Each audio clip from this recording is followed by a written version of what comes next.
আসসালামু আলাইকুম বন্ধুরা, আশা করি সবাই সুস্থ আছেন। বন্ধুরা, স্ক্রিনে বর্তমানে আপনারা হরমুজ প্রণালীতে একটি জাহাজে আকাশ থেকে হামলার দৃশ্য দেখছেন। প্রথমে এই দৃশ্যটি দেখে আপনার মনে হতে পারে যুক্তরাষ্ট্র হয়তো ইরানের কোনো ট্যাঙ্কারে আক্রমণ করছে।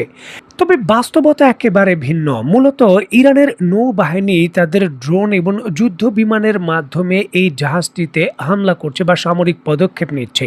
দেখুন, ইরান তাদের প্রেক্ষাপটে হরমুজ প্রণালীতে চলাচলের জন্য নির্দিষ্ট একটি রুট ঘোষণা করেছিল, যেটি ইরানের উপকূলের একেবারে কাছাকাছি দিয়ে।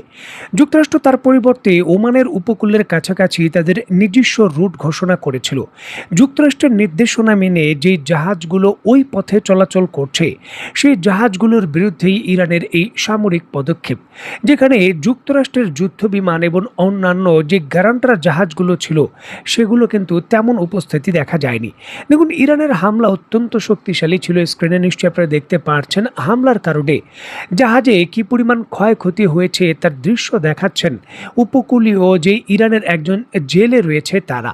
দেখুন, এই আন্তর্জাতিক বিশাল মাল্টি মিলিয়ন ডলারের জাহাজটিতে ইরানে হামলার পর এই জাহাজটি সম্পূর্ণভাবে খালি করে ক্রুদের নিরাপদ অবস্থানে নিয়ে যাওয়া হয়েছে এমনটা জানা যায়। তবে এই ধরনের দৃশ্য এবং এই ধরনের পদক্ষেপ হরমুজ প্রণালীতে প্রকৃতপক্ষে কার নিয়ন্ত্রণ রয়েছে এবং কার আন্ডারেই জাহাজগুলো চলাচল করতে পারে তা নিয়ে প্রশ্ন তুলেছে। বিশেষ করে যুক্তরাষ্ট্রের দাবিগুলো নিয়ে প্রশ্ন তোলা হচ্ছে। দেখুন, একদিকে যখন ইরানের পূর্বের হরমুজ প্রণালীর হামলার দৃশ্যগুলো প্রচার করতে শুরু করেছে ইরান এবং পরিষ্কারভাবে বার্তা দিচ্ছে হরমুজ প্রণালীর নিয়ন্ত্রণের ইস্যুকে কেন্দ্র করে তারা কোনোভাবে কোনো ছাড় দেবে না, পরিস্থিতি যাই হোক না কেন। ঠিক এমন পরিস্থিতিতে স্ক্রিনে নিশ্চয়ই আপনারা দেখতে পাচ্ছেন দ্য টাইমস অফ ইসরায়েল এবং রয়টার্সের মতো বড় সংবাদ মাধ্যমগুলো নিশ্চিত করছে নতুন করে হরমুজ প্রণালীতে যুক্তরাষ্ট্র নয়তো যুক্তরাষ্ট্রের মিত্র দেশের দুইটি জাহাজে শক্তিশালী বিস্ফোরণের ঘটনা ঘটেছে। আন্তর্জাতিক সংবাদ মাধ্যম এবং ইরানের আইআরজিসি যেমনটা দাবি করছে, হরমুজ প্রণালীর পানির নিচে ইরান যেই সকল সি মাইন পেতে রেখেছিল সেই সি মাইনের বিস্ফোরণের ফলে জাহাজগুলো আক্রান্ত হয় এবং এর দায় দায়িত্ব ইরান নিজেরা না নিয়ে এর দায় দায়িত্ব সরাসরি যুক্তরাষ্ট্রের দিকে চাপিয়ে দিচ্ছে। যে যুক্তরাষ্ট্র ওই জাহাজগুলোকে বাধ্য করেছিল যে ইরানের নিষিদ্ধ যে সকল অঞ্চল রয়েছে সেদিক দিয়ে চলাচল করার জন্য, আর এই জন্যই এই দুর্ঘটনা ঘটেছে। যদিও ইরানের এই দাবি সম্পূর্ণভাবে নাকচ করেছে যুক্তরাষ্ট্রের পক্ষ থেকে ইরানের এই দাবিকে নাকচ করে বলা হয়েছে এই দাবি সম্পূর্ণভাবে ভিত্তিহীন। হরমুজ প্রণালীতে এই ধরনের কোনো ধরনের পদক্ষেপে যুক্তরাষ্ট্রের কোনো সম্পৃক্ততা নেই। এখন দেখুন, হরমুজ প্রণালীতে দুইটি জাহাজে এই প্রথমবারের মতো সি মাইনের বিস্ফোরণ ঘটল, মানে পানির নিচে দিয়ে হামলার ঘটনা ঘটল। এর পূর্বে যাই হামলা হয়েছে সেগুলো পানির উপরের দিক দিয়ে হয়েছে, পানির নিচের দিক থেকে হামলা হয়নি। এটি সম্পূর্ণভাবে হরমুজ প্রণালীর যে বর্তমান বাস্তবিক পরিস্থিতি সেটা কতটুকু ঝুঁকিপূর্ণ এবং কতটা জটিল পর্যায়ে পৌঁছে গেছে তা বিশ্লেষণ করে। দেখুন, হরমুজ প্রণালীর পানির নিচে সি মাইনকে পেতে রাখা এবং অ্যাক্টিভ করার বিষয়গুলো মোটেও সাধারণ কিছু নয়। দেখুন, ইরান পানির নিচে যে স্মার্ট সি মাইনগুলোকে মোতায়েন করে রেখেছে সেগুলো কিন্তু সকল জাহাজের ক্ষেত্রে একইভাবে কাজ করে না। এগুলোর ভেতরে থাকা সুপার কম্পিউটার যুক্তরাষ্ট্রের যুদ্ধ জাহাজ বা অন্যান্য যে বড় পণ্যবাহী জাহাজ রয়েছে সেগুলোকে আলাদা আলাদা শনাক্ত করতে পারে। এমনকি কোনো কোনো ক্ষেত্রে দূর থেকে রিমোট কন্ট্রোলের মাধ্যমেও এগুলোকে পরিচালনা করা যায়। এগুলোকে সরাসরি মোতায়েন করার পর অপসারণের বিষয়গুলোও জটিল। সামরিক বিশেষজ্ঞরা বলছেন, যেহেতু ইরান পানির নিচে হরমুজ প্রণালীর ভেতর থেকে এই সি মাইনগুলো কার্যকর করা শুরু করেছে, মানে যুদ্ধক্ষেত্র আরও পরিধি বড় ভিত্তিতে বৃদ্ধি পাবে।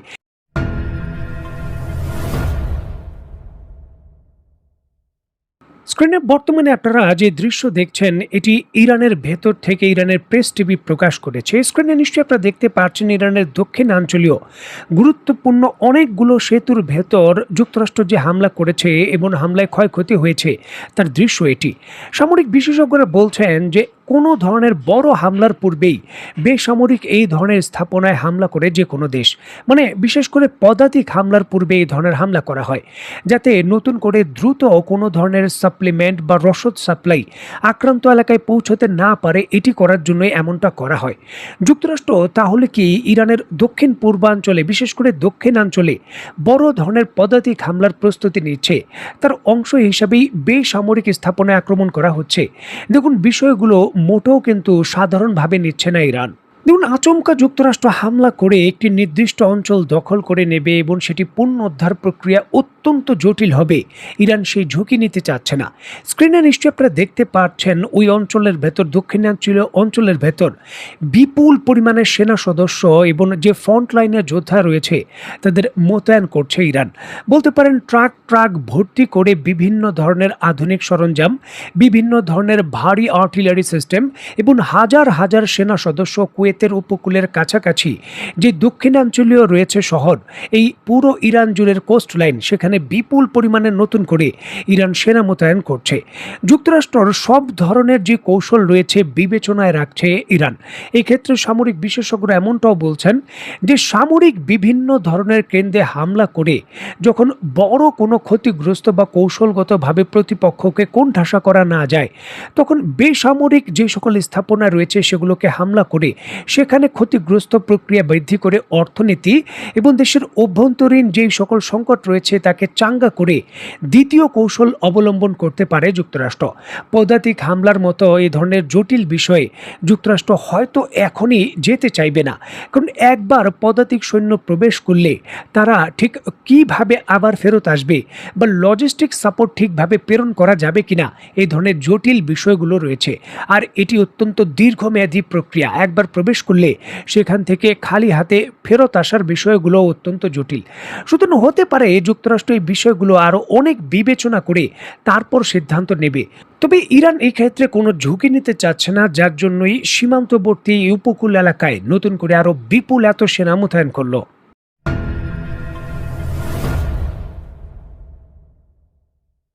দেখুন, ইরানের বিভিন্ন ধরনের যেই সকল সেতু রয়েছে বা বেসামরিক স্থাপনা রয়েছে, যুক্তরাষ্ট্র যখনই হামলা করেছে সামরিক বিশেষজ্ঞরা তখনই বলেছিলেন যে যুদ্ধক্ষেত্রের যে রেড লাইন রয়েছে সেটা উঠে গেছে। আর এই পাল্টা প্রতিক্রিয়ার অংশ হিসেবে জানা যাচ্ছে ইরানের বিমান বাহিনী তাদের মিসাইলের মাধ্যমে কুয়েতের ভেতরে যে সকল বিদ্যুৎ কেন্দ্র রয়েছে এবং গুরুত্বপূর্ণ যে পানি শোধন কেন্দ্র রয়েছে তার কয়েকটিতে সরাসরি হামলা করেছে। অত্যন্ত গুরুত্বপূর্ণ এই বিষয়টিকে কেন্দ্র করে কুয়েতের বিদ্যুৎ, পানি এবং নবায়নযোগ্য জ্বালানি মন্ত্রণালয় একটি বিবৃতিতে বলেছে, ইরানি আগ্রাসনের শিকার হয়ে প্ল্যান্টটির বেশ কিছু স্থাপনা, বিদ্যুৎ ইউনিট এবং অন্যান্য যে স্থাপনা রয়েছে তা ক্ষতিগ্রস্ত হয়েছে। খবর পেয়ে কুয়েতের ফায়ার সার্ভিসের একাধিক দল দ্রুত ঘটনাস্থলে পৌঁছে আগুন নিয়ন্ত্রণে আনে। বর্তমানে কারিগরি দলগুলো ক্ষতিগ্রস্ত ইউনিট মেরামত এবং জাতীয় বিদ্যুৎ গ্রিডের স্থিতিশীলতা বজায় রাখতে কাজ করছে। তবে উদ্যত পরিস্থিতি দেশের নাগরিকদের বিদ্যুৎ এবং পানি ব্যবহারে সাশ্রয়ী হওয়ার আহ্বান জানিয়েছে কুয়েতের মন্ত্রণালয়। ইরানের পক্ষ থেকে বলা হচ্ছে যে তাদের ভূখণ্ডের বেসামরিক স্থাপনা টার্গেট করার জন্য যে সকল দেশ সহযোগিতা করবে সেই সকল দেশের বেসামরিক স্থাপনাও এখন থেকে বৈধ টার্গেট হিসাবে বিবেচিত হবে। মানে পূর্বে শুধু এই উপসাগরীয় দেশগুলোর আমেরিকান ঘাঁটিগুলোকেই টার্গেট করা হতো, তবে এটা এখন ইরান অনেকটা পরিধি বৃদ্ধি করে বেসামরিক স্থাপনাগুলোতেও নিয়ে যাবে, যেহেতু ইরানের বেসামরিক স্থাপনায় হামলা হচ্ছে। পরিস্থিতি অত্যন্ত নাজুক। দেখার বিষয়ে এই বর্তমান পরিস্থিতিতে দুই পক্ষের পরবর্তী পদক্ষেপ আসলে কি হয়। তো বন্ধুরা, আজকের মতো বিদায়। নতুন কোনো ভিডিও নিয়ে আবার দেখা হবে। সেই পর্যন্ত সবাই ভালো থাকবেন, সুস্থ থাকবেন এবং বাংলাদেশকে ভালোবাসবেন। আল্লাহ হাফেজ।